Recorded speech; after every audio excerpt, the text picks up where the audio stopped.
اور سیکنڈ وہ سعودی عرب جا رہے ہیں عمرے کی ادائیگی کے لیے, تو لہٰذا ان کے لیے فٹیگ بہت زیادہ ہو جانی تھی. آج ان کی ٹریولنگ تھی سعودی عرب کی. آپ میرے ساتھ ہیں کرن؟ جی جی. صدف کرن تو نہیں آپ کے ساتھ, صدف اور سائم آپ کے ساتھ. صدف میرے ساتھ ہے. دوسرا جو محسن نقوی صاحب ہیں, ان کے حوالے سے مسٹری آج بھی قائم ہے کہ محسن نقوی صاحب نے شرکت کیوں نہیں کی. محسن نقوی صاحب کہا جاتا ہے کہ وہ بیرون ملک تھے, لیکن یہ ان کی جو ہے وہ فنڈامنٹل رسپانسبلٹی تھی کہ وہ پاکستان میں ہوتے. کیا ان کے بھی ہیلتھ ایشوز ہیں, یہ بات سننے میں آئی ہے, لیکن ابھی تک کوئی کانکریٹ اس حوالے سے انفارمیشن میرے پاس نہیں آئی. رہا سوال پاکستان تحریک انصاف کا, تو کل بانی چیئرمین نے ان کے فیصلے کو, یعنی اس قومی سلامتی کی پارلیمانی کمیٹی کے اجلاس کے بائیک آؤٹ کی توثیق کر دی اور اس کو درست فیصلہ جو ہے وہ قرار دیا, وچ از ویری انفارچونیٹ.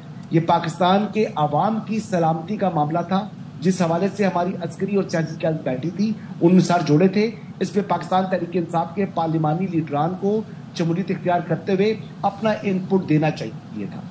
جی ٹھیک ہے, ٹھیک ہے, بہت شکریہ حسن آپ کا. چلیں جی, یہ تو نے ہمیں ڈیٹیل بتا دی کہ کیوں نواز شریف شرکت نہیں کر سکے. وہ ٹریول نہیں کر سکتے تھے, لیکن وہ سعودیہ جائیں گے تو ان کے لیے بڑا فٹیگ ہو جاتا, وہی سب بتا رہے تھے. محسن نقوی شاید باہر ہیں, تو یہ تمام تر ایشو ڈسکس کر رہے تھے. چلیں جی, اب ہم آتے ہیں ذرا کچھ عوامی معاملات کو لے کے بات کرتے ہیں. چینی کی قیمت کی ہم یہاں بات کرتے ہیں. بڑی انٹرسٹنگ یہ ساری سٹوری ہے. ہوا یہ کہ چینی رمضان کے جب رمضان شروع ہوا, رمضان سے پہلے ہم نے دیکھا 124 تھی, پھر یہ آہستہ آہستہ بڑھتے بڑھتے 134 پہ چلی گئی. اس کے بعد یہ بڑھتے بڑھتے جناب رمضان آیا, اور رمضان کے بعد تو ہم دیکھتے ہیں کہ 140, کہیں پہ 160 میں فروخت ہو رہی تھی, 170 کی بھی خبریں آنے لگی. یعنی کہ جہاں جس کا جو دل کر رہا ہے ویسے ہی خبر جو ہے نا, ویسے ہی چینی بیچی جا رہی ہے. اب مسئلہ یہ ہے کہ اب ہمارے جو نائب وزیر اعظم ہیں وہ یہ کہتے ہیں جی 164 ہونی چاہیے, 164 روپے ہونے چاہیے. ہاں, تو اب اس کا کیا کہہ سکتے ہیں, مطلب ریلیف کی ہم بات کر رہے ہیں, دینا چاہتے ہیں وہ. I don't know if it is called relief or not. تو جی, لیکن چینی کی قیمت میں اضافے پر وزیر اعظم کے نوٹس کے بعد ایف آئی اے نے تحقیقات شروع کر دی ہیں, اور اینٹی کرپشن سرکل نے تحقیقات کے لیے پی ٹی اے سے مدد مانگ لی ہے. ایف آئی اے نے پی ٹی اے کو مراسلہ بھیج کر 11 افراد کا ڈیٹا طلب کیا, جن میں ملز انتظامیہ, کاروباری افراد اور چینی کی غیر قانونی خرید و فروخت میں ملوث افراد شامل ہیں. سو ان سب کو ایف آئی اے نے نوٹس بھیجا ہے, مراسلہ چلا گیا ان کے پاس, اور پی ٹی اے کو مراسلہ بھیج کر ان 11 افراد سے ڈیٹا طلب کیا ہے. ہاں, اور ذرا آپ کو نائب وزیر اعظم اسحاق ڈار سے متعلق بتا دیتے ہیں. کہتے ہیں چینی کی ریٹیل قیمت 164 روپے سے اوپر جانا نہیں چاہیے. طے ہوا ہے. وفاقی وزیر رانا تنویر یہ فرماتے ہیں کہ شوگر ملز مالکان کے ساتھ مل کر قیمتوں کا تعین کریں گے, اور جو بھی چینی کی قیمت مصنوعی طریقے سے بڑھانے کی کوشش کرے گا اس سے پھر آہینی ہاتھوں سے نمٹیں گے. تو ہم سن لیتے ہیں کیا کہہ رہے ہیں وہ. یہ 180 اور پھر 2 کی باتیں ہو رہی ہیں, یہ نہ سننے کو ملے. ایک سب کمیٹی بنائی جا رہی ہے جو کہ رانا تنویر صاحب اس کی سربراہی کریں گے. پاکستان شوگر مل ایسوسی ایشن کے لوگ ان کے ساتھ بیٹھیں گے. 19 اپریل تک یہ کمیٹی اپنا کام کرے گی. کاسٹنگ جو ملز کلیم کرتی ہیں اس کو ویریفائی کیا جائے گا. آج کے جو فیصلے ہیں وہ اس طرح ہیں, جو ایکس مل کی پرائس ہے وہ 154 to 159 ہوگی. آپ اور ہم مل کے یہ انشور کریں گے کہ ریٹیل کی قیمت 164 سے اوپر نہیں ہونی چاہیے.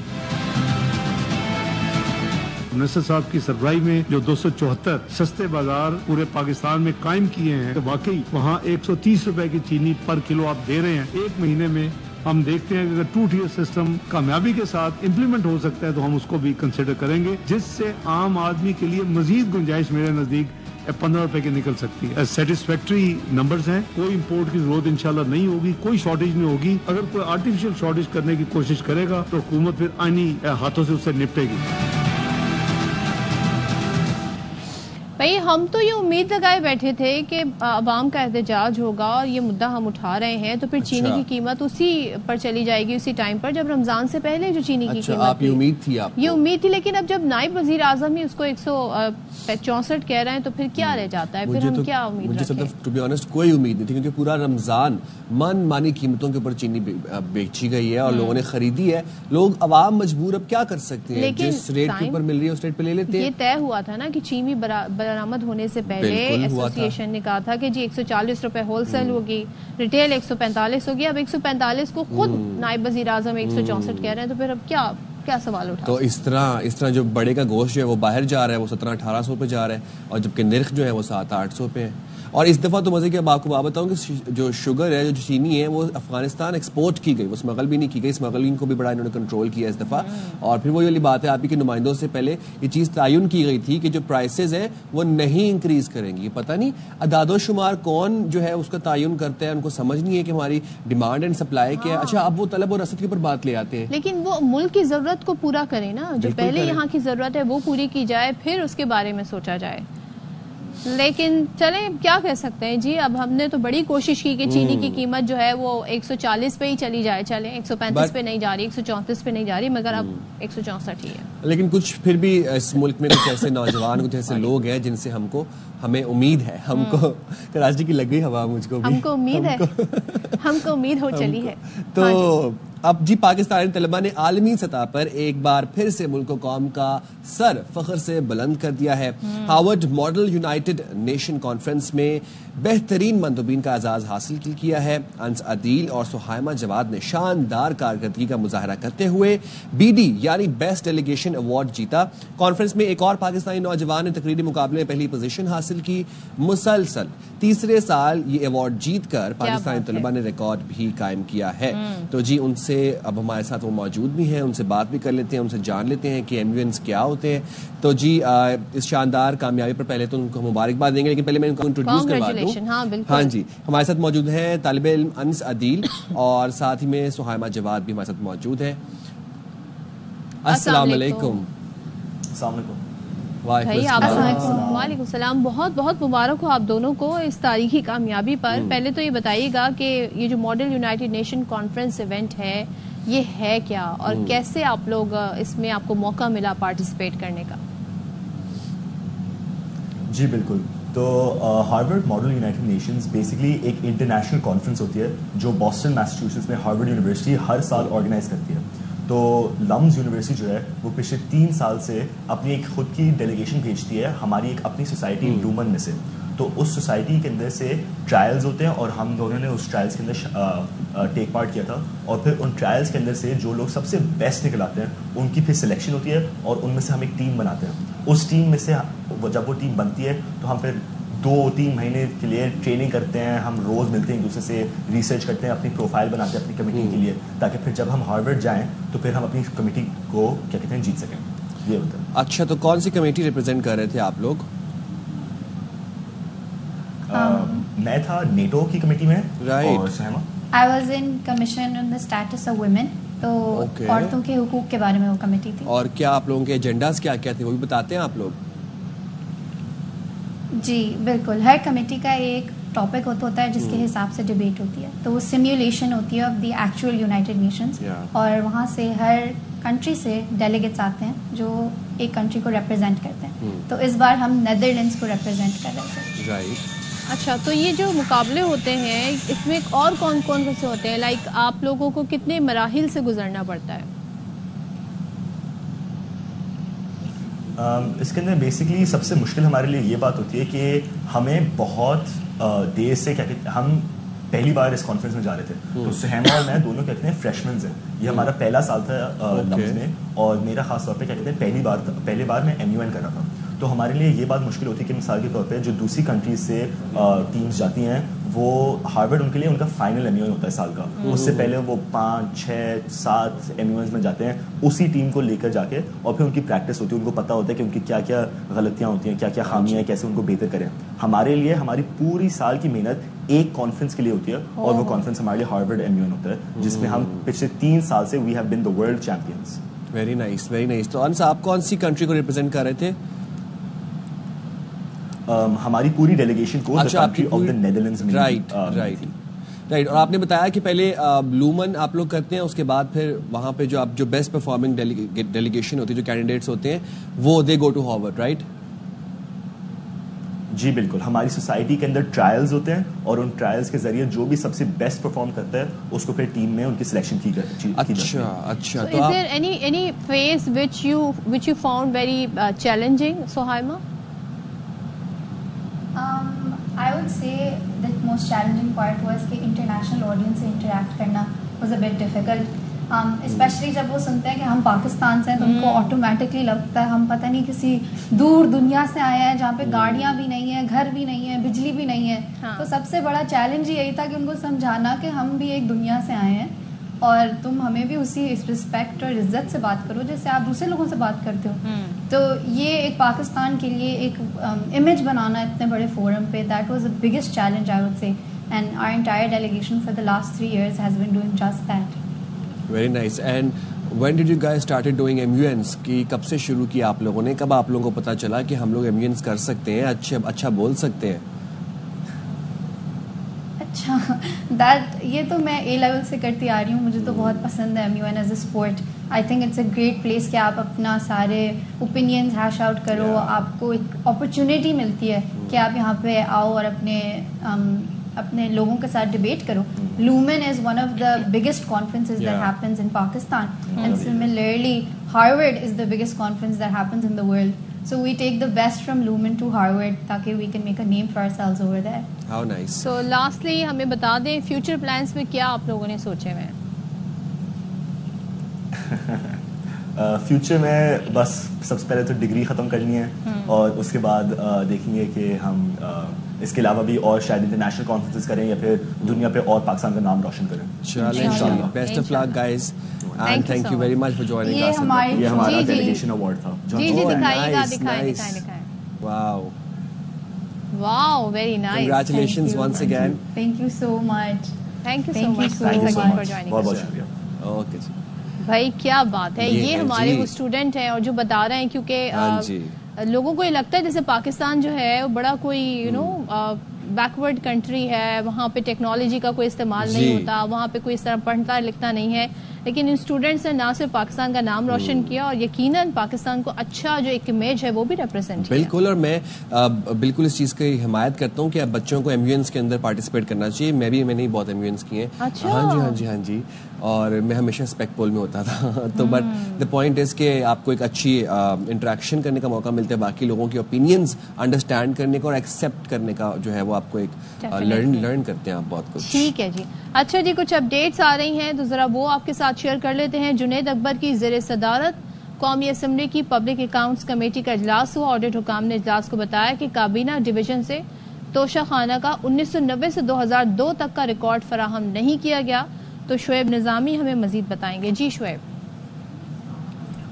آپ نے آج توشہ خانہ سے متعلق جو ہے وہ آڈٹ پیرات کو دیکھا گیا اور یہ بتایا گیا کہ اس کے اندر جو ترامیم جو 2001 کے قانون میں, 4 کے قانون میں, 6 کے قانون میں کی گئی, ان میں سے کچھ ایسی ترامیم تھی جن سے کابینہ کی منظوری ہی نہیں دی گئی اور یہ کابینہ کی منظوری کے بغیر ترامیم کی گئی. اس کے ساتھ ساتھ یہ بھی بتایا گیا کہ اس وقت توشہ خانہ کے 30% ویلیو دے کر جو ہے وہ سامان لیا جاتا رہا, پھر اس کی ویلیو جو ہے 50% پر لا کر جو ہے وہ توشہ خانہ سے سامان لیا جاتا رہا, تحائف لیے جاتے رہے. اب اس کی شرح جو ہے وہ 100% ویلیو کے حساب سے ترمیم پیش کی جا رہی ہے, جس کے لیے رول کابینہ ڈویژن جو ہے وہ کابینہ کو بھیجے گی اور جیسی اس کی منظوری ہوتی ہے تو اس کے بعد یہ رول بن جائیں گے کہ 100% آپ قیمت دے کر جو ہے وہ تحائف لے سکیں گے. اس کے اوپر جو ہے طریقہ کار کے اوپر جو ہے وہ اختلافات کمیٹی میں بھی نظر آئے اور یہ بھی بتایا گیا کہ اس سلسلے میں لوگوں نے من مانے ریٹ وصول کر کے جو ہے وہ دے کر چیزیں وصول کی اور یہ بھی بتایا گیا کہ 1947 سے لے کے اب تک کا تمام ریکارڈ جو ہے وہ PAC میں طلب کیا گیا ہے. ٹھیک ہے, بہت شکریہ آپ کا. ایک اور اپڈیٹ شامل کر لیتے ہیں. پاک افغان تورخم بارڈر 25 دن بعد کھول دیا گیا ہے. بارڈر پر دونوں طرف سے تجارتی سرگرمیاں شروع ہو گئی ہیں. تورخم بارڈر سے پہلی گاڑی افغانستان روانہ ہو چکی ہے. یہ آپ مناظر بھی دیکھ سکتے ہیں اپنی اسکرین پر, اور پہلی گاڑی جو ہے وہ افغانستان سے روانہ ہو گئی ہے تورخم بارڈر کے راستے, اور 25 دن بعد تورخم بارڈر کو کھول دیا گیا ہے اور بارڈر پر دونوں طرف سے تجارتی سرگرمیاں شروع ہو گئی ہیں. ہمارے نمائندے رؤف ہمارے ساتھ موجود ہے, اس حوالے سے ہمیں اپڈیٹ کریں گے. جی رؤف بتائیے گا, 25 دن بعد جو ہے وہ تجارتی سرگرمیاں پھر سے شروع ہو گئی ہیں, بارڈر کھول دیا گیا ہے. جی ہاں, بارڈر 26 روز کے بعد کھول دیا گیا ہے اور اس کی بنیادی وجہ یہ تھی بندش کی کہ افغان گورنمنٹ کے اہلکار جو ہے وہ پاکستانی حدود میں تعمیراتی کام کر رہے تھے, جس پر پاکستانی فورسز نے انہیں